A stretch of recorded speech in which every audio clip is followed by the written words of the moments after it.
So I want to start by thanking William Judge.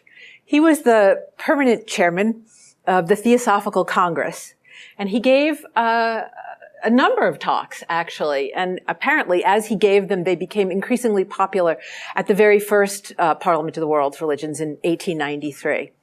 I was not at that one, but I do have the great big book of that event. And I'm going to begin where he ended, with a very well thought of talk. It was, he said, "I conclude by calling upon you, by all that humanity holds dear, to remember what I say. Whether Christian, atheist, Jew, pagan, heathen, or theosophist, try to practice universal brotherhood, which is the universal duty of all men." Men, but that's all right. So I feel particularly welcome that he had such tremendous foresight as to include pagans and heathens. So thank you to William, and thank you very, very much. It really is an honor, and it's an incredible pleasure to be here. This talk was first conceived and began a number of years ago as a call to awakening. It followed my own awakening, and it was a harsh and painful experience. I had spent a number of years traveling around the world in a remarkable pursuit of the green man, and came home to hear the voice of the mother, and I'll speak a little bit more about that then. And what followed with the epiphany that I had from her was an awakening to the condition of the world as it is now, as she showed it to me, but more profoundly, more immediately, more perversely, the world, not as she wanted me to see it, as in fact it is, but as we had made it. And I fell into a long and severe depression in the face of what I was looking at. And so when I was ready to do what had been asked of me and to start to talk about this stuff, although I did not feel in any way up to the task or worthy of it, and still questioned that tremendously, I began sort of ringing the alarm bell. And I'll do a certain amount of that tonight. But it felt that that was what was necessary, that we were all in this collective trance. Part of it in denial, and part of it socially induced, and part of it, the consequence of 5,000 years of enculturation. But I think at this particular moment, certainly I would say by the size of this very welcoming group here tonight, that everybody's awake. No, all right, not everybody's awake.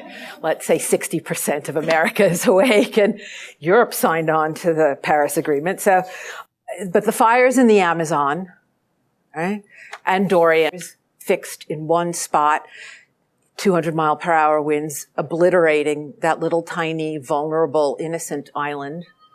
And it looks like a bomb went off. Yeah. The melting glaciers. I just sold my house a year ago because I lived on the water, and I'd been there for 18 years, and the waters were much higher and flooding in the street, and it was time to go. The rising temperatures. I overdressed. I was expecting, not autumnal, I mean, that's a week away, but I certainly wasn't expecting 80 degrees, right? The rising temperature, and less visible to us because we live such privileged and urban and protected lives, which is part of what I'll talk about tonight, but the true, genuine unraveling of the web of life, which is taking place. And with the deaths of more than half of the plant and animal peoples of the planet transpiring right now. We have been informed, the report came out last year, and I think it's starting to reverberate, that we have 11 years. We have 11 years. I don't know about you, the older I get, the faster that goes. Every year flies by in the blink of an eye. So that is around the corner. I'll go out for pizza and come back and realize that I have a lot more gray hair, and it'll be 11 years like that, 11 years. In 11 years, if we don't cut the greenhouse gas emission by at least a half, and actually we need to do substantively more than that, but at least in half, the consequences are dire. The planet will not be able to continue to sustain the life that took 6 billion years to create. So we have a lot to do in a very short amount of time. It's enough to induce a fetal position if you really look at it, right? I mean, if you really look at it.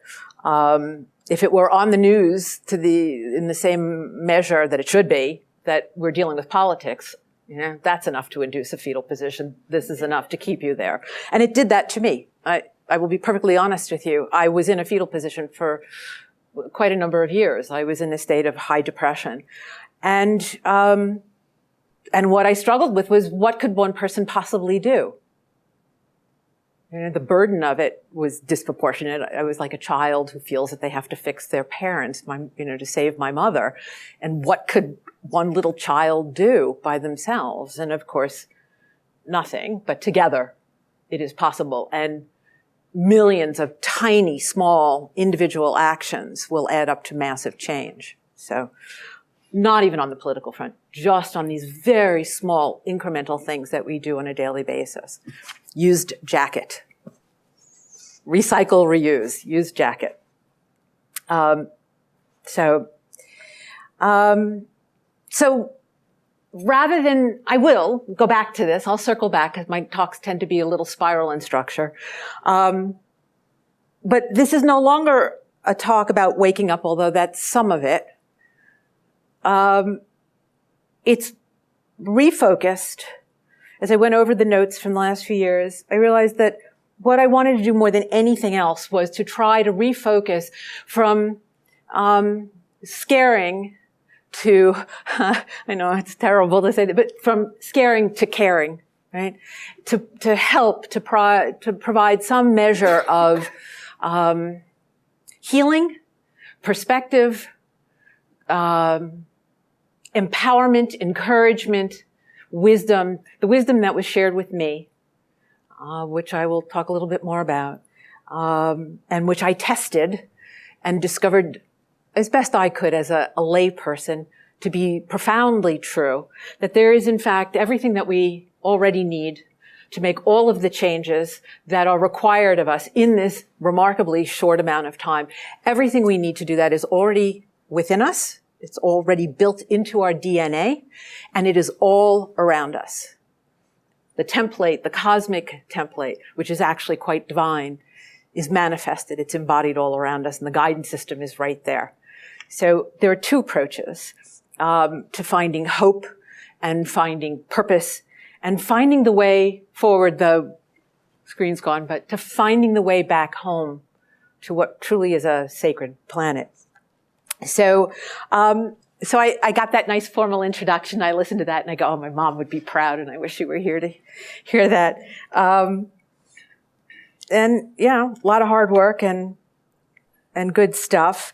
And who would have ever expected it? So, but let me give you a little personal so you have a better sense of who I am, which will, I hope, help you hear what I'm saying later.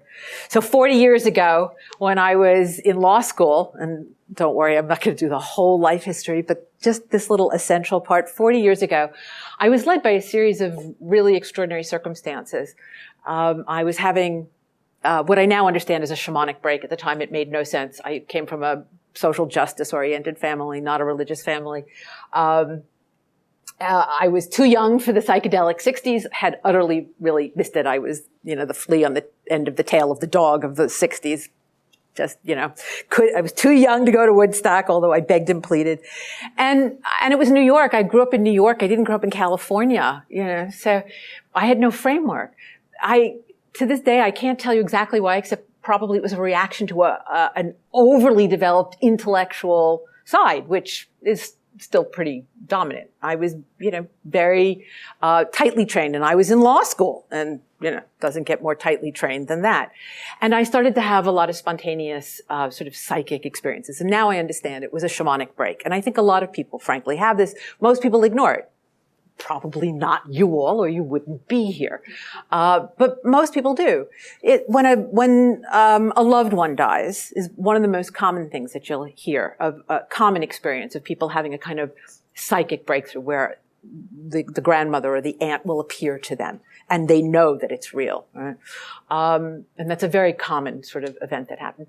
For me, I started having kind of precognitive flashes and dreams that came true, and I would know what somebody was thinking right before they said it, and they would say there was an objective component, which was really good, because if it had just been subjective, I would have, dismissed it all or gone to a shrink, chalked it up to stress. Stress certainly had a part in it, but because it had an objective side, I did what a good rationalist would do. The law books were over here, and over here were the quantum physics books, right? And quantum physics led into consciousness, which seemed a bit peculiar to me because I was social justice and, I was going to go fight organized crime and trade unions. And, that's how you made the world a better place. What is consciousness? Didn't really make sense. And that was when I discovered Madame Blavatsky, as a matter of fact. I found the Secret Doctrine and I read it and I was like, what she's talking about. And off it went to the side. I did, however, go to the Theosophical Society, and they invited me to tea. And if tea had been served by the men with the women, I might have become a theosophist, in which case I wouldn't be here now. But it was all served by women. And so I was like, no, I'm a feminist. It was, 1979. I'm like, no, this isn't it. But lo and behold, because everything's connected, here I am. But a series of very interesting circumstances, which I won't belabor now, led me into friendship with a very bright, interesting young woman who was remarkable, well-educated, great job, this and that. And the peculiar thing was that she called herself a white witch, which I chose to overlook. One day she took me to have my tarot cards read, which I had never had done before. I had just broken up with my drummer boyfriend and I was in a state. And she said, I think you should have your cards read. And she took me to a place that was even more peculiar than that elegant little brownstone. It was a dusty old bookstore in downtown New York. And we walked in and there were bare light bulbs hanging and jars, huge, big jars of herbs all along one wall and crazy looking jewelry and lots of books down the middle. And all I could think was, it's a good thing my mother doesn't know where I am right now. And she brings me the length of this long, dusty, weird looking bookstore to the end where there were very pungent, it was the oil office and a little tiny table. Just to wait here, I'm going to get Rhea. She disappears. And a few minutes later, there were these robes hanging on a door. Well, I didn't know it was a door. It was hanging on the wall. And they start shaking and the wall flies open and out comes this petite, beautiful, dark-haired, dark-skinned, Southern Italian, American Italian woman. And she's very maternal. She was probably 3 years older than I was, but she was very maternal. And she sits down and she reads my tarot cards and she saw things that nobody had ever seen, that I had told no one. And she knew things that were impossible to know. So I was impressed. When it was all over, at the beginning she says, what's your question? And I said, where does the path lie? Because I stopped having these experiences. I'd gone to Washington, D.C. for a while and everything had stopped. And I wanted that experience. I didn't understand it. I didn't know what it meant. Everything I read, consciousness, okay, more to reality, quantum, there's more to reality than meets it, but nothing explained why I was having these experiences. Where's the path lie? Without hesitating, she said, it lies within. And without hesitating, I said, well, how do I get there? She said, let's read your cards. And she read my cards, and when it was all done, she said, I have a women's group, and it's meeting every week. I think you might find what you're looking for there.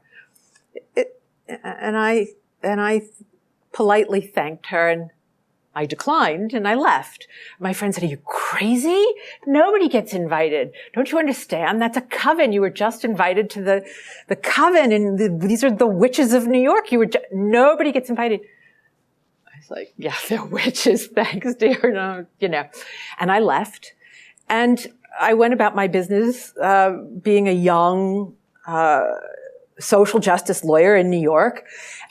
And when my grant money ran up, ran out, I was looking for work. And I was wandering around the Metropolitan Museum of Art, where I had spent a great deal of time during that very life-changing period at the end of law school.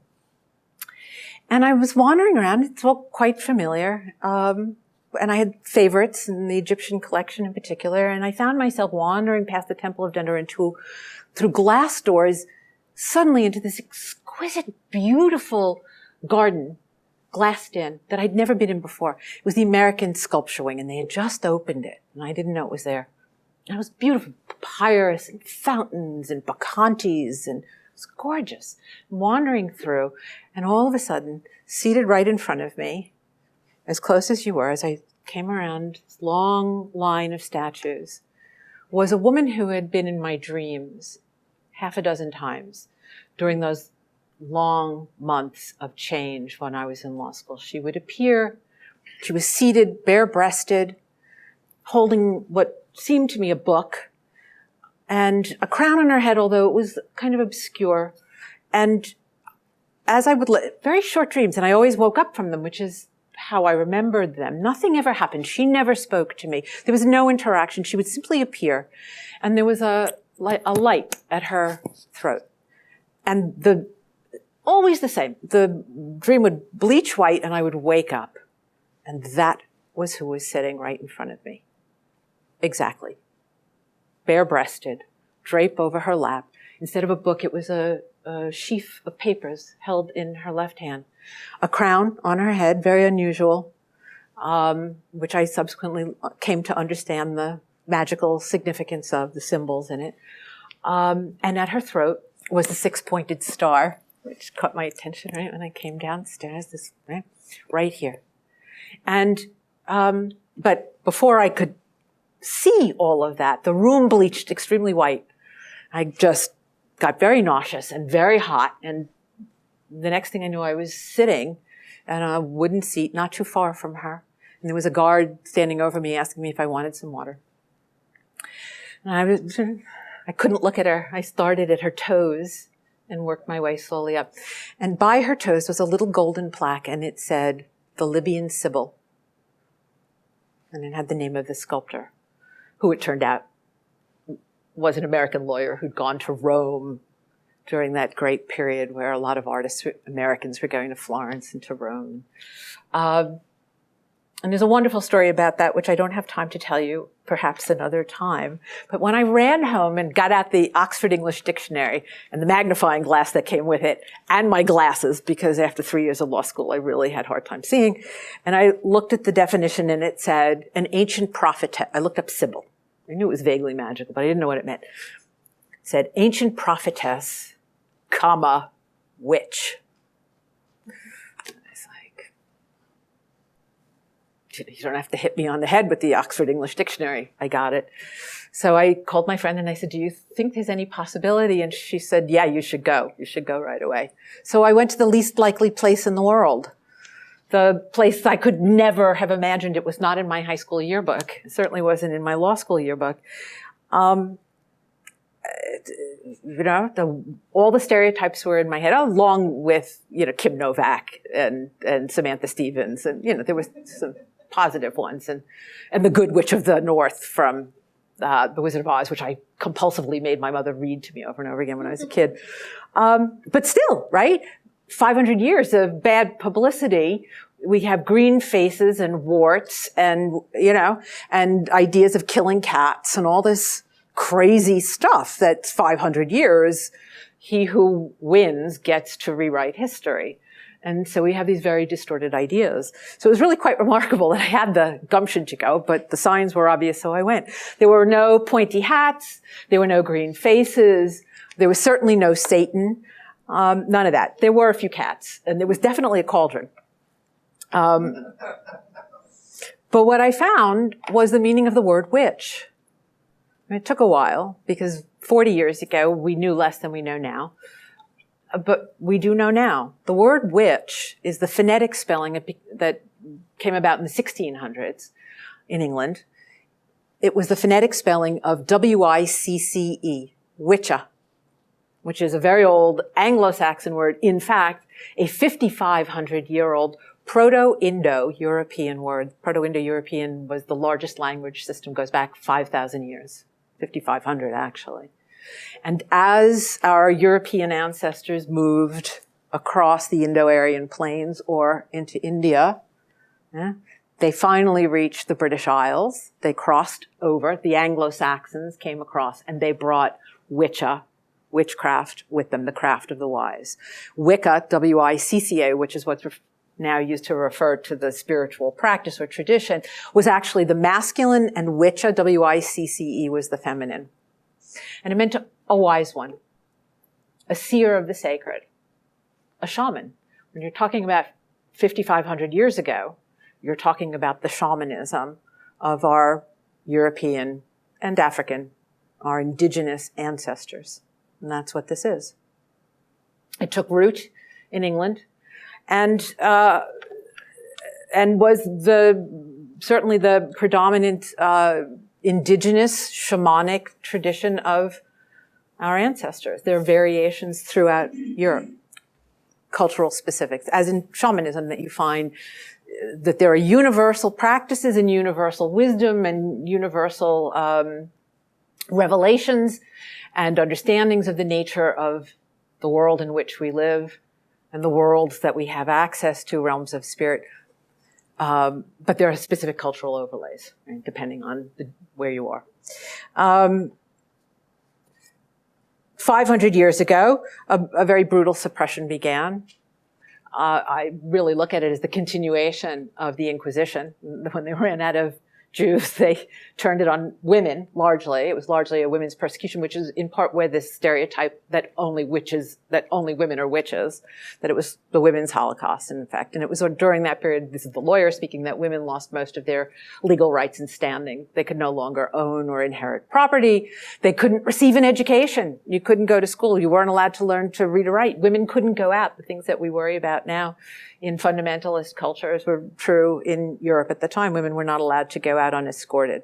They were the property of husbands or brothers or fathers and traded off in marriage relationships. And there were women who had independent standing as a result, in some measure, of the Crusades. After the Crusades, that women were left with land holdings. And so this was one of the ways of securing property, because simply an accusation of witchcraft could secure the property.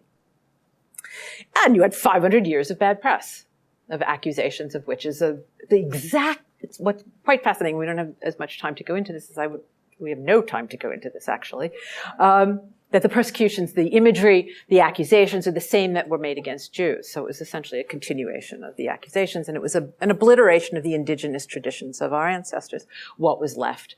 And there were some residua, hiding, folklore, meshing. You find a lot of this in Italy and in Spain, where you get a kind of syncretism, and things survive in folk traditions and get adapted by the church, including the calendar.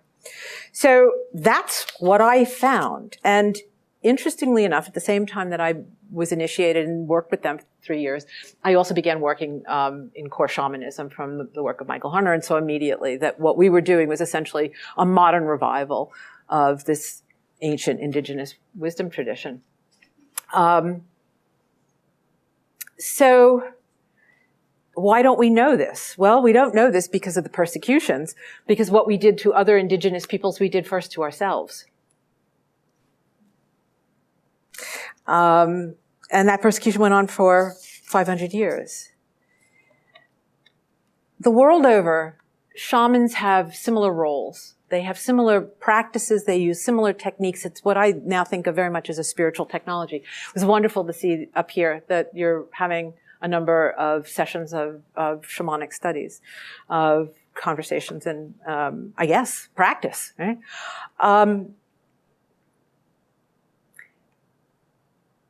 I could do this for hours, and I can't because we don't have hours. So I will try to bear down here. Shamanism is not a religion. It's a spiritual technology. Right? And it's universal. It really is universal. The core shamanic techniques are found all over the world. And they were part of our European ancestral traditions as well. As late as the 1850s, the Sami of the northern Scandinavian peoples, if they were found in possession of a drum, they would be hung. And to this day, there's anxiety about the resurgence of shamanism amongst the Lapps, the Sami. There's a central wisdom in shamanism, which is central to my practice of the craft of the witcher. And that is that all of life is sacred. All of life is sacred. There is one common reality. There is no separation between spirit and nature, between divinity and humanity, between divinity and the natural world, between humanity and nature. We are, in fact, a part of nature, which is something, I say that, and it's a completely alien concept to modern man. Because that's what we've been taught, that we are, because of our consciousness, that we are, in fact, completely other. Right? But the experience through the use of spiritual technology is that all is connected and all is one. And this has got to have a familiar ring to those of you who are here as part of Theosophy. The Blavatsky quote. The opposite poles of subject and object, spirit and matter are but aspects of the one unity in which they are synthesized. So spirit and matter are inseparable. Right? Spirit or consciousness and matter are not to be regarded as independent realities, but rather as the two facets or aspects of the absolute. It was a radical proposition at the time that she made that declaration, right? Radical. And frankly, it's just as radical now. It really is. It's radical, but it's also the most important revelation that is necessary right now. It is the most important revelation. And why? Why is that? Why is that? Because you don't, I mean, really, it's quite simple, right? I mean, I'm using logic here to argue, so please forgive me. But nonetheless, you don't destroy what you hold sacred. Do you? And because we haven't held the world in which we reside, or ourselves, or each other, as sacred, and certainly not the plants, and not the animals, right? Not the earth itself. We have not held it sacred, and so we are destroying it. So the scientists have their job, and the engineers have theirs. Look, I'm going through pages. I'm just skimming over the stuff that makes you want to curl up into the fetal position. Broken down into categories of depression: global crises, personal crises, social, cultural crises. And they're all connected. But I cannot not mention fascism. So we've become like an unconscious horde of locusts, right? We are like an unconscious cancer. And the irony is, right, that the thing that we think makes us so special, right, that for the last 5,000 years has been the foundation for all of our cultural, and our systems of philosophy and government and religion and everything else, is that we have consciousness. And so we're very special. And God gave us dominion, right? And the earth itself is inanimate matter. And what is animate, we've been given dominion over, the plants and the animals, to do with, to name and to do with. On Saturday, I'm doing an unnaming exercise, that we were given the power to name and to therefore, have control over. Now, every religious tradition also has exceptions to this, has another perspective, has a mystical core at the, that sees spirit and world as one. Right? But the predominant theologies and philosophies and cultural forms are about separation. That God is elsewhere, right? Left. And we are here with a rule book or, some prophet or other telling us, right? How to behave in the absence of God, because God is gone. Right? So here we are with rules and threats of punishment, however you look at it, from whichever Western or Eastern position. The heart of the environmental crisis and the personal one of depression and drug, and isolation and there's a name. I have a whole page here which we won't have time to talk about. It has a name. Smartphone addiction has been named nomophobia. It is the fear of being without conversation. 86% of phone users will check their device while speaking with their friends and family. The heart of the problem, I reiterate, the environmental crisis and all these current problems are a reflection of a spiritual crisis, of this wounding that began 5,000 years ago, right? When we separated ourselves from the sacred, when we sent the divine elsewhere, outside of ourselves, right? And subsequently, over time, extended it into sort of the modern model of the scientific model of control, of taking things apart and using technology to control, and to manage things. So now we know, 11 years, right? It hasn't worked. The idea of this superior consciousness that is supposed to give us the right to have dominion over the world, this superior posture from which we have acted without regard to the consequences of our actions. And scientists are waking up now, climate scientists and others. Doctors are waking up now, and seeing that we have to change how we function. Car manufacturers are making electric cars. Biologists are working. We're waking up. But until we reach the spiritual crisis, until we reach the wound, that first separation, right, where we said that the world in which we lived was inanimate, not sacred, devoid of divinity, until we return into connection, right?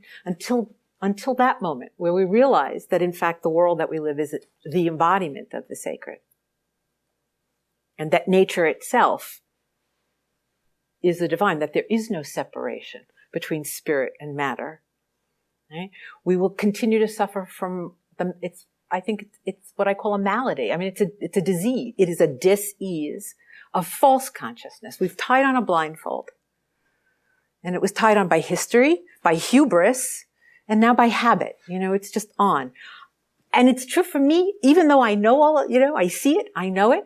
We live in such contained lives, such culturally contained lives. We live in a hall of mirrors. So it's incredibly difficult to break that and to break the social conditioning. We're fish that don't realize the water that we're swimming in, right? And yet at the same time, right, this whole malady of separation and superiority is not so difficult to heal. Right? As soon as the blindfold comes off, you start to see the world differently. You start to see it as sacred. So that's what I want to talk about, is how we get the blindfold off, how we become natural again, how we return to the right relationship with the earth and with the sacred and with the earth as sacred. There are essentially kind of two intertwined paths. And I'm really thrilled to be working here on Saturday because we're going to use some of the practices. Because you don't have to believe me. Right now, I'm sort of preaching at you. And it's not about believing. In contrast to the old models, it's not about believing. It's about experiencing. You don't believe in the sacred, you experience it. And the blessing of how you experience it is that it's inside of you and it's all around us. It's as close to you as the next breath that you're going to take, which hopefully we'll get to do. Einstein. This is one of these wonderful quotes, right? Einstein. He said it best. You can't solve a problem from the same consciousness that created it. You must learn to see the world anew. And from the very beginning, it has seemed to me that it was this blindfold that had been tied on that was keeping us from seeing the sacred, from being witcha, from being wise ones, from being seers of the sacred, from being shamans. You don't have to be an adept to see this. You just have to practice. You don't have to be a witch to use the practices, just like you don't have to be Buddhist to meditate or Hindu to benefit from yoga. You don't have to be a witch and you don't have to be a shaman to master the practices. You just have to start to breathe and sort of pay attention. I hear my mother all the time, go outside and play, go outside and play. And that's some of the wisest advice you could possibly be given. So Blavatsky talked about the hidden spiritual life that she knew was inseparable from the material world, right? And she pointed to this idea of an eternal consciousness and evolutionary soul within all things, very revolutionary, right? Rocks, stones, not, right? It was our inability to see. And so how do we see? How do we get the blindfold off? How do we begin to see what is in fact right in front of our noses? Blavatsky in The Secret Doctrine, right? Because I was coming here, so I was good lawyer, did my homework. Those alone whom we call adepts, who know how to direct their mental vision and to transfer their consciousness, physical and psychic both, to other planes of being, are able to speak with authority on such subjects. If she were here, I would say you don't have to be an adept. It's an innate part of all of us. It's a capacity that everybody has. It's a question of whether or not we attend to the tasks that are necessary for us to see, to attain those other levels of consciousness. And it doesn't require hundreds of years of meditation, and you don't have to be a monk, and you don't have to deny yourself sex. Best of all. There are maybe some people do, and maybe some people should, but you don't have to be an adept. We all have this innate capacity. Yeah? And I've always said there's a witch within all of us. With a spiritual technology, if you work it, it will work. One of the most important, there are many, and unfortunately the gentleman who is here left, and I would love to have had a longer conversation with him because psychotropics is one, the use of healing medicinal plants is certainly one, but that's not easy on a lot of people. You know, it's very hard on the system. We don't have the proper set and setting. We don't have a sacred context. It has long been distant from our cultures. We've, lost our indigenous traditions. And you have to go and borrow, those of another tradition. And there are many now medicine people who are willing to do that. But it isn't necessary. Shamanic drumming is an amazing technique. I'm your advertisement for it here. But I began using it 40 years ago. There was no teacher. It was the Brooklyn Drumming Circle. It came out of the teachings of Michael Harner before he'd started the Foundation for Shamanic Studies. We were like, yeah, let's just do it. Every week we met and we drummed. The drum was the teacher. Drumming 200 beats a minute alters the brainwave. It alters your consciousness. So you go from beta, which is what we're in right now. You might be in a little alpha because, you're sort of listening to me and it has a certain effect on you. 200 beats a minute, drumming, creates a response in the brain of a theta wave. It's a longer, slower, deeper wave. It's a visionary state. It's a trance state. But you're conscious. You're aware. Unlike taking a psychotropic, which is in your system for a certain amount of time and will do the work that it's going to do, you're quite conscious. You're aware that you're lying on the floor. You may start to think, did I actually turn off the oven when I left the house? But you bring yourself back. It alters your consciousness. And in an altered state of consciousness, you are literally able to enter realms of spirit.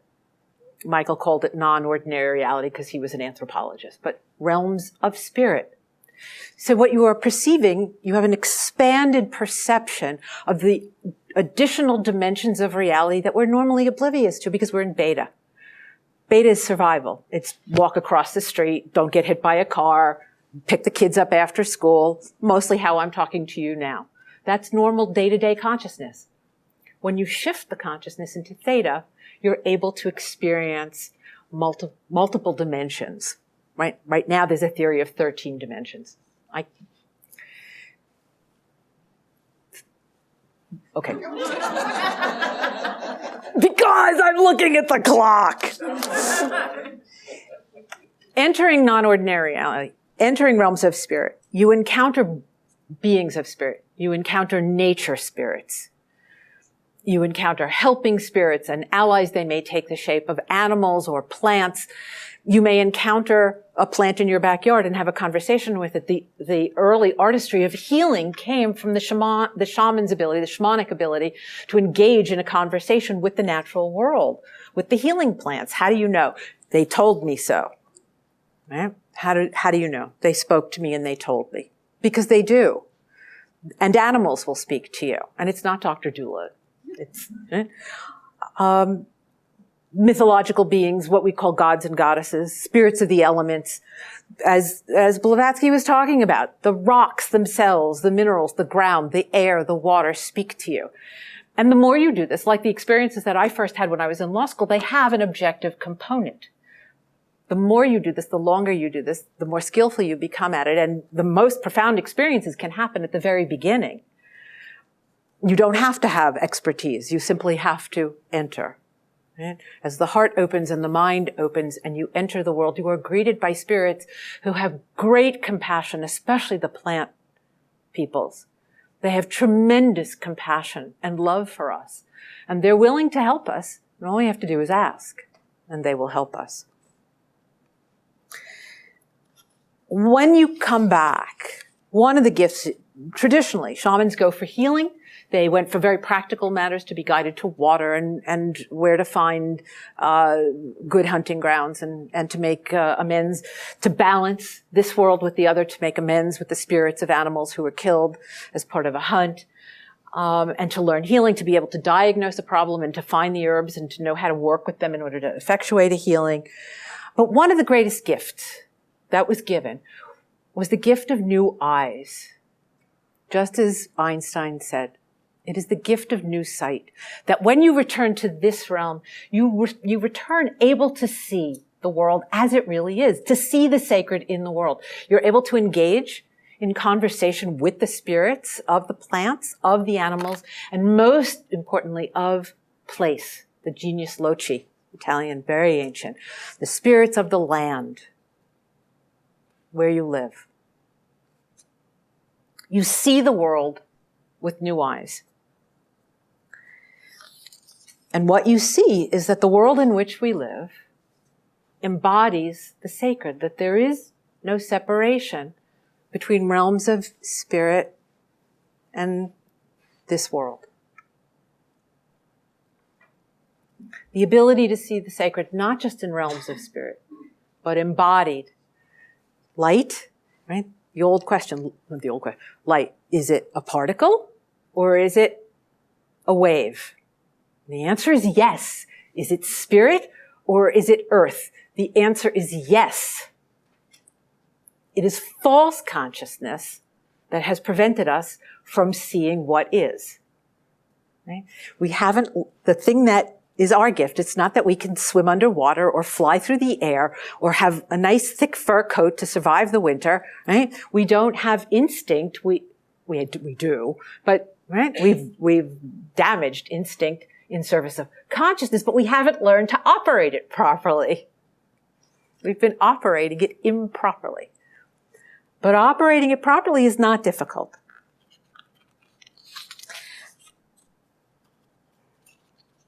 A number of years ago, I went to Italy and had a rather remarkable experience where one of those spirits appeared to me from realms of spirit in this world. That was very remarkable for me. I was used to encountering spirits in realms of spirit, but not seeing them here. I could see the tree as sacred, but I had not ever seen a green man. And he was photographed by one of my students standing behind me in the center of a labyrinth after I had made a silent invocation. I had told no one of this experience, and a year later when I came back to work with this group of students, I was brought over to the computer and shown this photograph in the middle of the dark of night in this candlelit labyrinth as she clicked to try to see who was seated in the center of the labyrinth, and it was myself at that point. Behind my shoulder appeared a man with very white features, little beard, pleasant looking, but as he came into focus, he was covered in leaves. Chest, neck, skin coming up from the leaves, shoulders, leaves, arms here, and then the hands, skin, like this. He had appeared to be in the labyrinth, to make the story very short. Behind my left shoulder, I'd been afraid to turn around and look at him. And a student had walked in, and at that moment, he had disappeared. But right before he left, there was a great struggle because I was like, who are you and what are you? And I could feel this presence.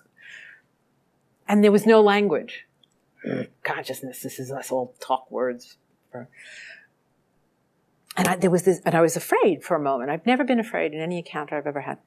And I could feel, this effort we were both making this effort to find some method of knowing one another with no language. And suddenly I heard the word protect. And I thought that he was telling me not to worry, that he was a benevolent and a protective presence. A year later, I saw the photograph. I had told no one of this presence behind me, and there was the photograph. I went on a journey for quite a number of years seeking him and found him all over I found the Green Man all over the world. Throughout Europe, down into the Middle East, the Fertile Crescent, down into Africa, off into Indonesia. He's everywhere. Part person, part plant. After a long saga, I came home and had a fever dream. Came back from Mexico after some foreseen events and very profound rituals with some native medicine people and mutual students of ours, and came home, was sitting in my little garden and was just, what do I do now? What do I do now? It's been years. And I heard the voice coming out of my fever, and it was the voice of Mother Earth. And she just started talking, very formal. I'm a lawyer, so of course, right, in my language. These are my principles by which all of life is created, nourished, and sustained. All things live according to this wisdom. Only my human children have forgotten. And as a result, everything is dying. And then she sort of rattled off a few principles. I rushed inside and I got a piece of paper and I wrote things down as best I could. And it was essentially that spirit and creation are one, that the earth is our mother, that all things are interconnected and interdependent, that there is a balance in life, and that is how life is maintained, that for all that is given, something must be given in return, that nothing is wasted, that one thing is turned into something else, and that in the process of sustaining life, this energy flows back and forth in this mutual exchange. There was more. She showed me this incredible abundance. The nature of life is abundant and generous, and that is what it is by nature. And at the end, basically she said, love is the energy of life. All of life is sacred. Love, and it sort of began again, the loop began again. Spirit and creation one, and love is the energy of life. I wrote all this down, and, last thing. And she said to me, and now that I've shared this with you, you have to carry it into the world. And I spent many years then struggling with myself, like, who am I? And no one's going to believe me. And a long time looking to see if they were true. And instead what I found was the way that we've been living, which is the violation of everything that she had shown me. And that's when I fell into this acute depression that lasted for a very long time. And I almost died. And had a couple of little strokes, and I was just in a state of collapse and helplessness. And in that little backyard one day, in this great depth of my despair, I heard her again. And she said, breathe. Are you done now? Are you done now? There wasn't much left of me. I'd really ground my bones to myself, my ego, whatever, my negative ego to dust, and there was nothing left. I was a hollow reed. And she said, you are now a hollow reed. Breathe. So I was like, and she said, no, breathe. So I remembered my early yoga training, and I brought in the prana and the chi, and I remembered my early pagan Wiccan training, and exhale your sorrow. And she's like, no, don't exhale your sorrow. Just breathe. And I breathed. And silenced my mind and just breathe and breathe. And I exhaled, and she said, breathe. And I got calmer and quieter. And the third time she said, breathe, and I inhaled. And when I exhaled, the trees began dancing. And I heard them speaking to me. It was the green man, right? And they were very clear that we were breathing together. And they showed me what I was doing. I had been taught, exhale your tension, exhale your sorrow, exhale your garbage, right? And inhale the clean, fresh, beautiful. Trees were like, when you exhale, you are exhaling the breath of life to us. And when you inhale, you are inhaling our gift of the breath of life to you, right? And I sat there breathing. And I realized that everything that she had said to me was happening right there in the breathing. The balance, the giving and the receiving, taking no more than I needed, a full breath, and giving back exactly in kind. That every breath was a bond of life that I was participating in, utterly unconsciously, 99.9% of the time. But at any moment that I brought my consciousness back to be fully present in the moment of the breath that I was bringing in, I was receiving a gift of life from the plant people. And as I exhaled, it wasn't garbage. I existed to create carbon dioxide for the green plants. We need each other. We needed each other. Our lives depended upon one another. And done properly, we did it in a perfect, balanced way. And the divine is just as close to us as the next breath when we bring our consciousness to what is truly happening. The blindfold comes off. And we are in the presence of the sacred. We are in communion. We are not alone. We are never alone. We are always engaged in a revelation and a blessing way. So I have to stop. 5 more minutes? Can I do 5 more minutes? So now you can drum, and I highly recommend learning how. And you can journey, and you can return to this world with the ability to speak with the spirits, to know the consciousness and the sacred nature of the world in which you live, but you don't even have to do that. Because one of the things I realized was that not everybody's going to go drumming.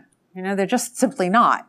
They're certainly not going to take psychotropics, and I'm not recommending that you do that, but you know, it'll be this group here in this room. You will do it. But the great vast majority of people are not going to do that. Now, they might breathe in a conscious, clear way, understanding the relationship that they're engaged in as they breathe, as they drink water, as they eat food, as they live their lives.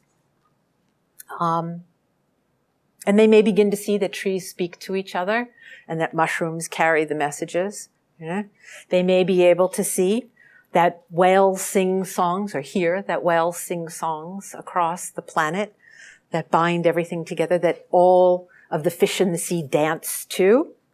They may have the experience I had years ago of encountering a polar bear sitting on the top of his little rock formation in his cage in New York City.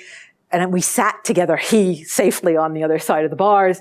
He had a long piece of ivy that he was just winding with his paws around his nose. And we sat together as the lights of Manhattan came on at dusk.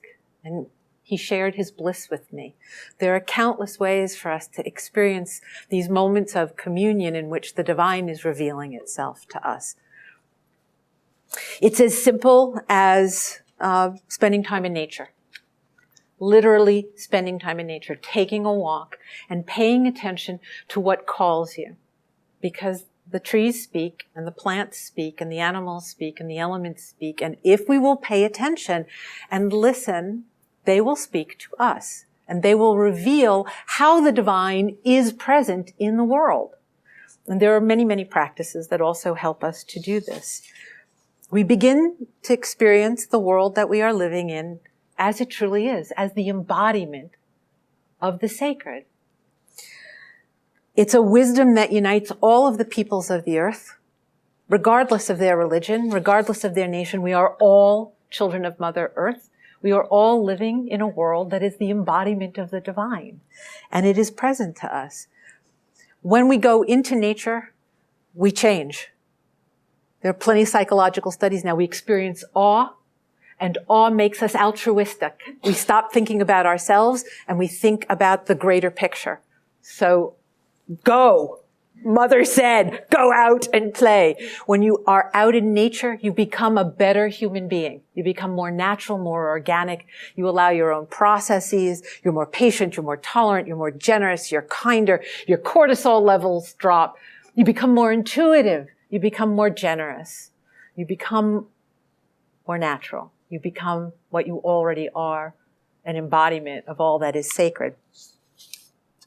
The earth nourishes us in body and in soul, and one of the easiest ways to start to reconnect is by being grateful, by being present and being grateful. First air, first water, first food, and to give back in kind. Take no more than you need and give back in kind. The scientists will have to do their job, and the engineers will have to do theirs, and we're all going to have to work really hard. But the spiritual seekers are going to have to work the hardest, because all of these calamities came out of a spiritual wound. And so we have to be most mindful, most deliberate, most prepared to go forward into the healing process and to offer ourselves, to those around us who are suffering from all of these maladies of false consciousness, to help them as we heal ourselves. Then we begin to be able to heal others. There is one last thing. There's so much more besides the fact that nature is phenomenally intelligent, and it's proof of the fact that it is. So I go through all this, right? And I'm like, okay, yeah, so people see that elephants midwife babies and that they grieve and that we have like 99% of the same DNA and all this stuff. But finally, in the end, because I'm a lawyer and because I like proof, I want to prove it to you. So I'm always looking, I'm looking for the expressions of the divine as it's embodied in nature and the practices that'll help you to experience it. To know, right, that we are supported and protected and loved unconditionally from the source out of which we were created, because that is the true condition of life. Not what we have created, but the condition of life. And I'm always looking, what's the proof? What's the proof? And finally, most recently, because this talk keeps evolving, I was shown, because I asked. If you ask, you're shown. I asked, and I was shown nature's secret magic. And lo and behold, it wasn't from a witch, and it wasn't from a shaman, right? And it wasn't from a journey, and it wasn't from a nature spirit.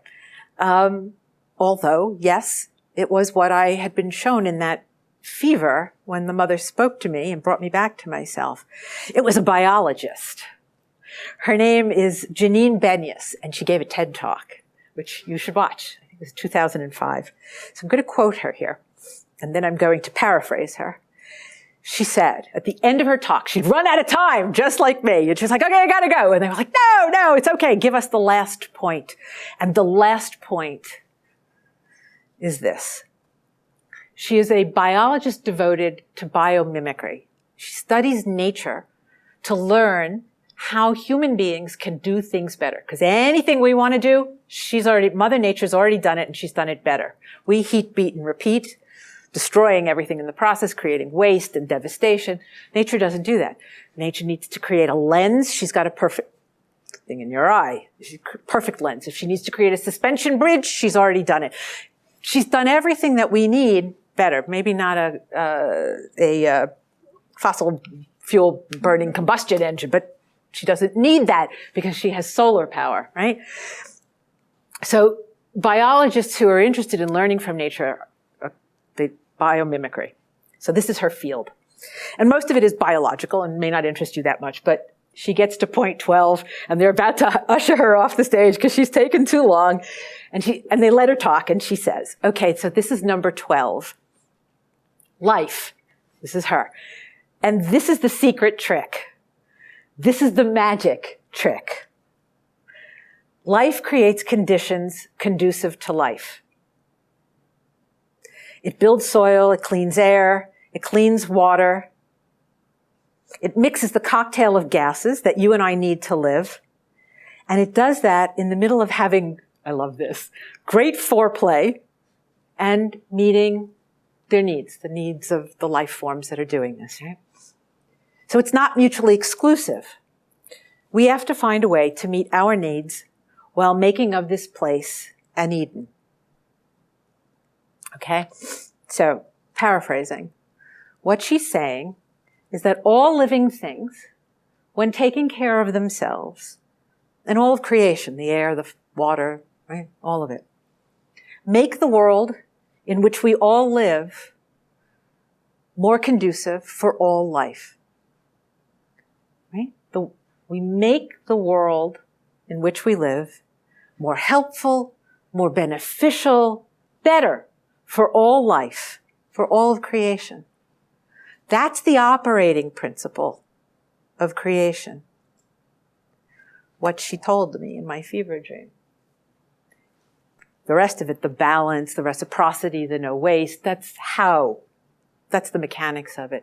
The operating principle, the inanimate, the gases, the water, the earth, right? All of it, and all of the plants, and all of the animals, everything, while taking care of itself, is making the world better for all life.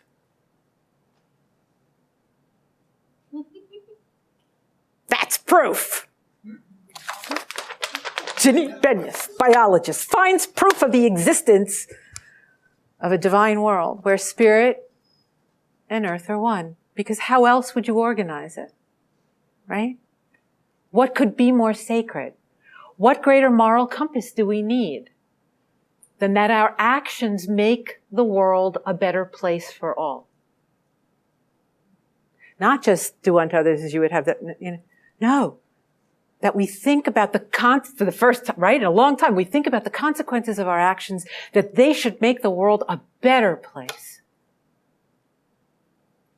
And then how we go about doing that, we have a lot of work to do in 11 years.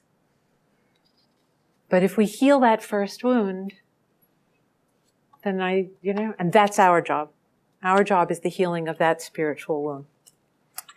So, and for those who resist, I say, it is better to treat the world as sacred, because in doing so, we will make it so.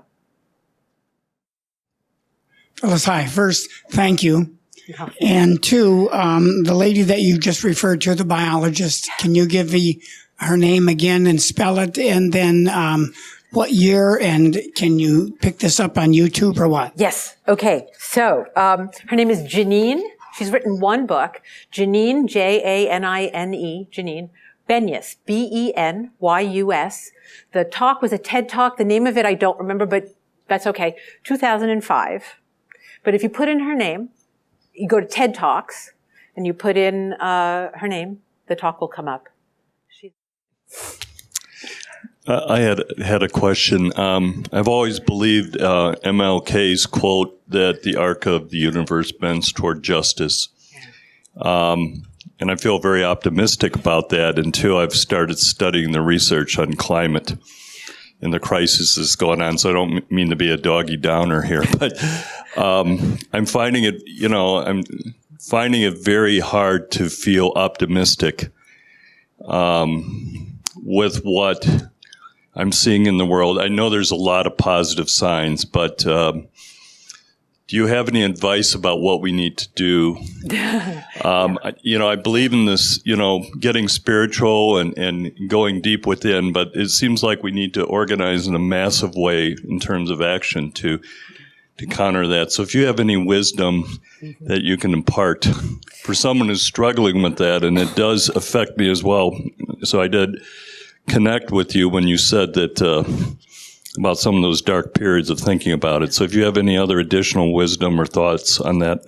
I think the greatest failing of this talk is that I have not shaped what I've been urged to shape, which is what is the call to action? What are you asking people to do? And I need to spend the next few months really looking at what that is.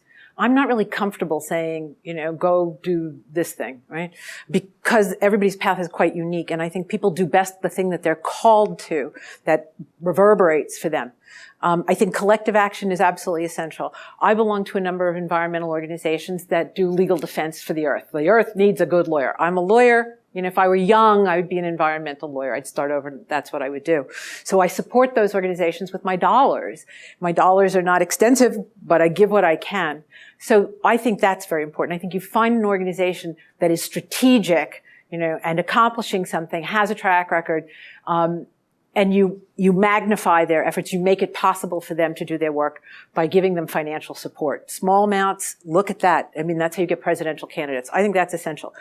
I think acting local, thinking global and acting local is very important. And small things make a huge difference. If everybody does small things, it starts to add up. So you want to look at how you can limit your footprint, your carbon footprint. And you can't do everything, and you're going to contradict yourself. I took an airplane to get here. I'm going to take an airplane to get back. That, I don't travel as much as I used to because of that. But you look at the ways that you can do that. I'm not going to take time to do that because you can go online and get long lists of lots of things that you can do. That's important.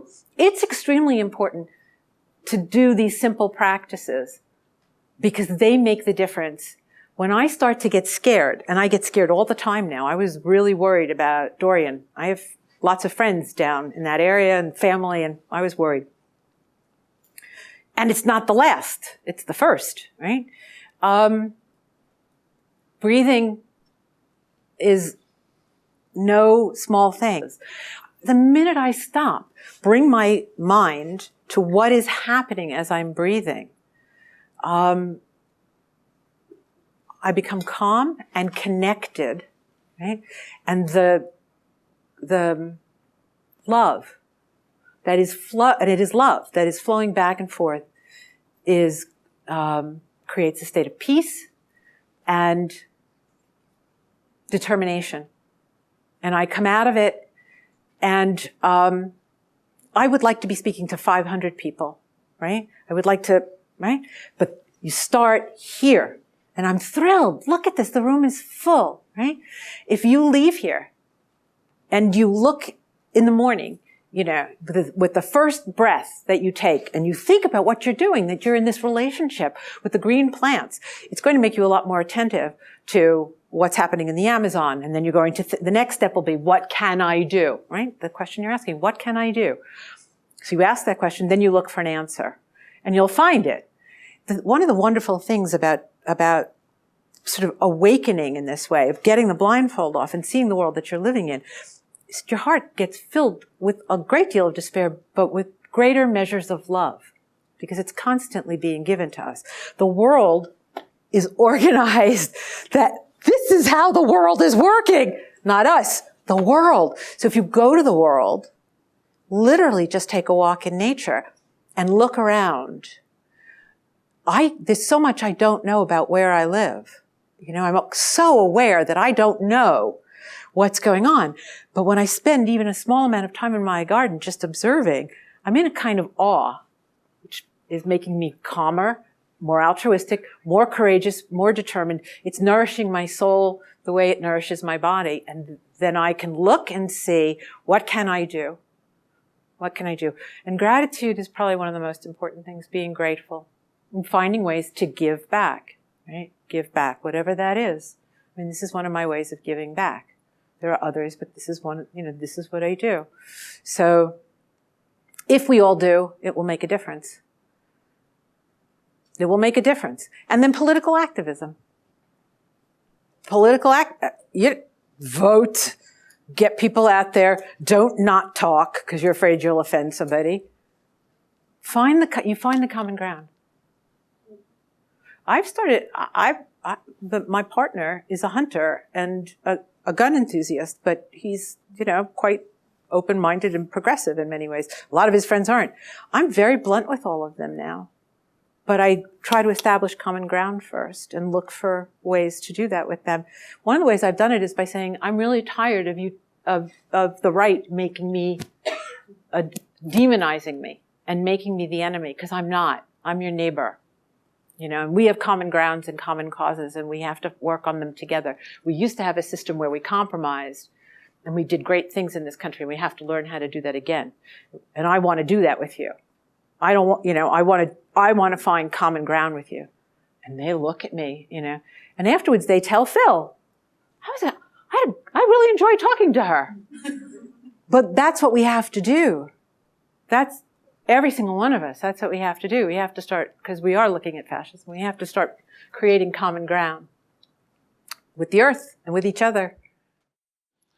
So over here, Phyllis, the question is, what do you see with the younger people, the newer generation? And can you speak to that with love and hope? Those young people need to get off their phones. Phone is taking your picture.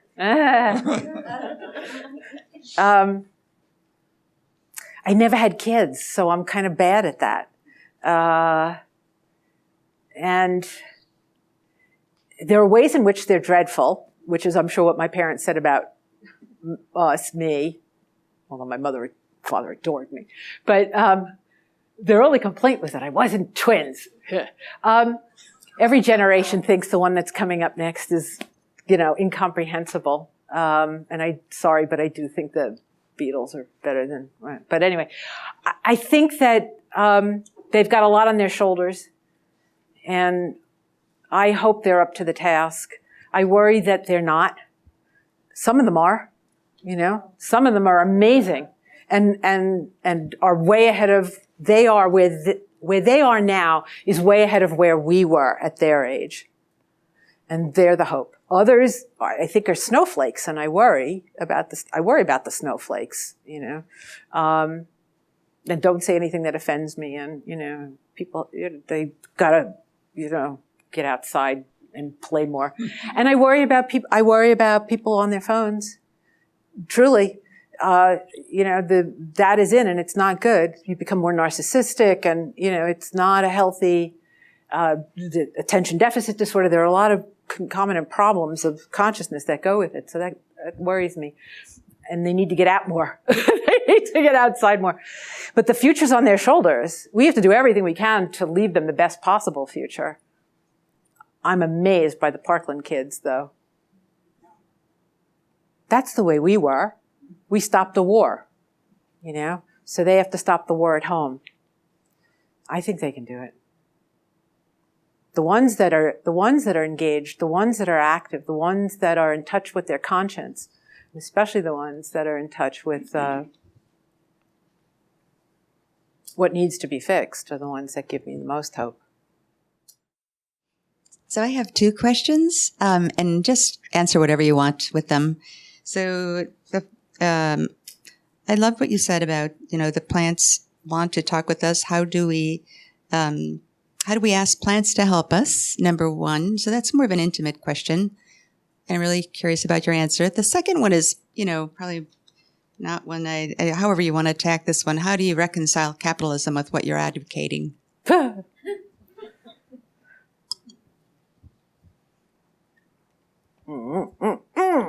What time is it? Let's work with the plants first.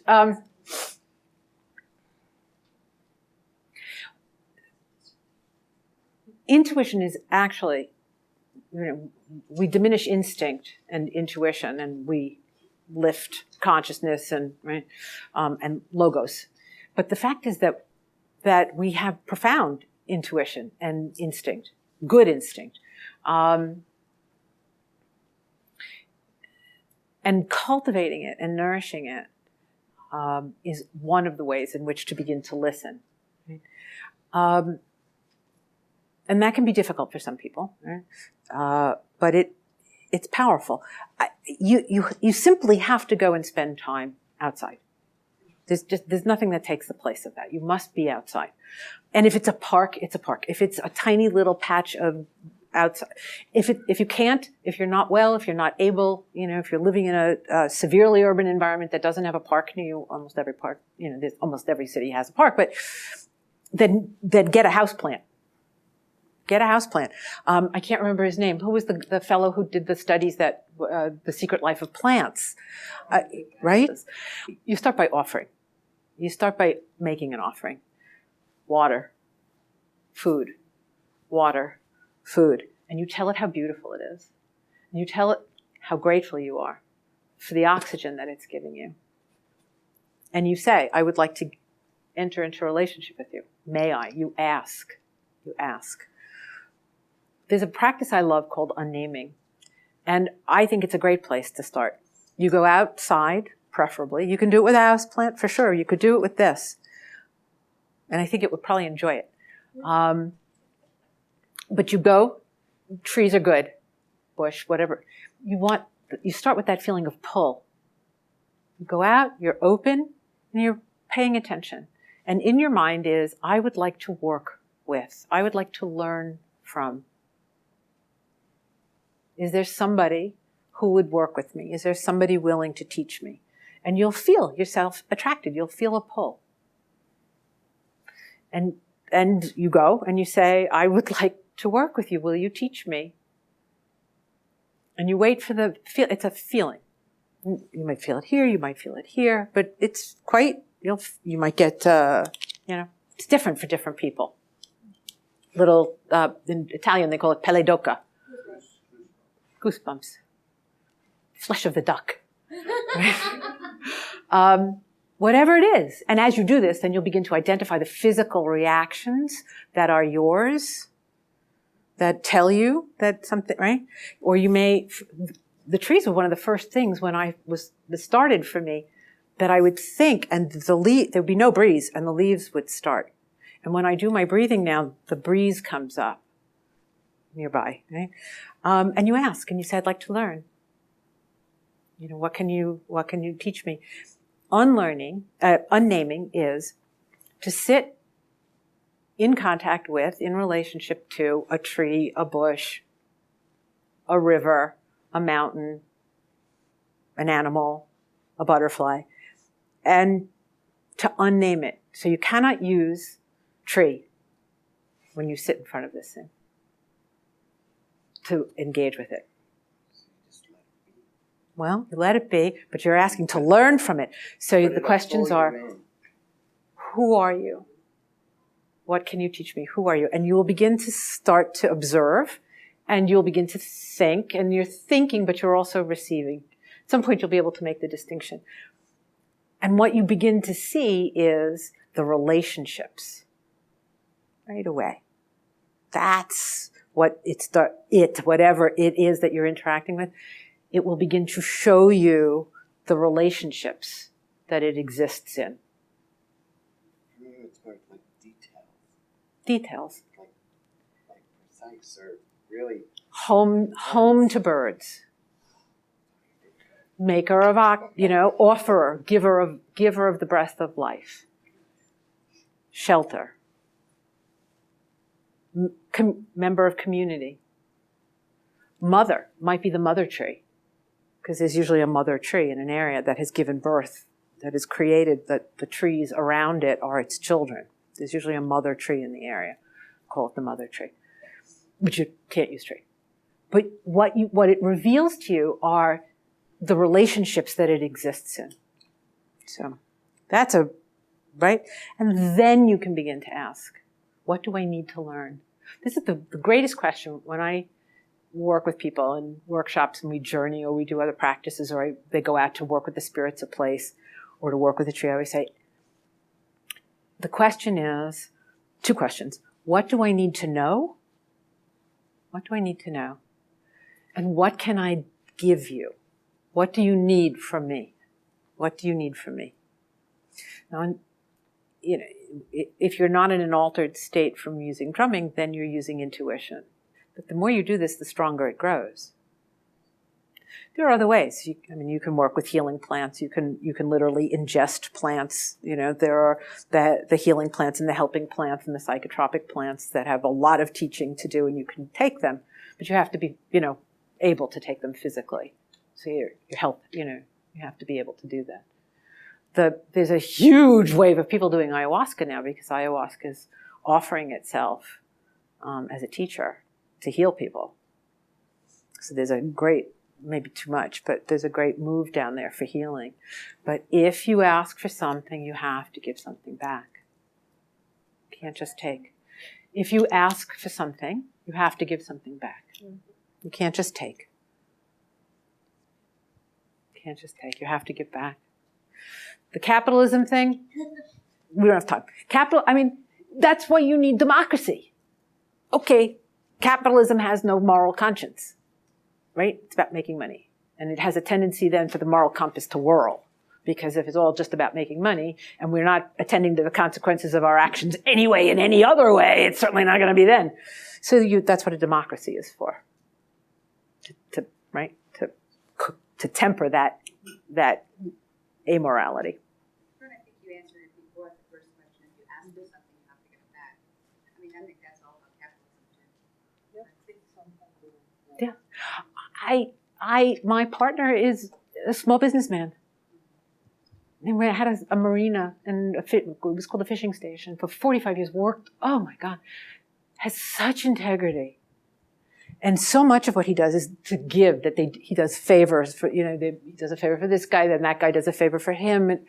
It is like, it's the Jeffersonian model of early democracy and small capitalism.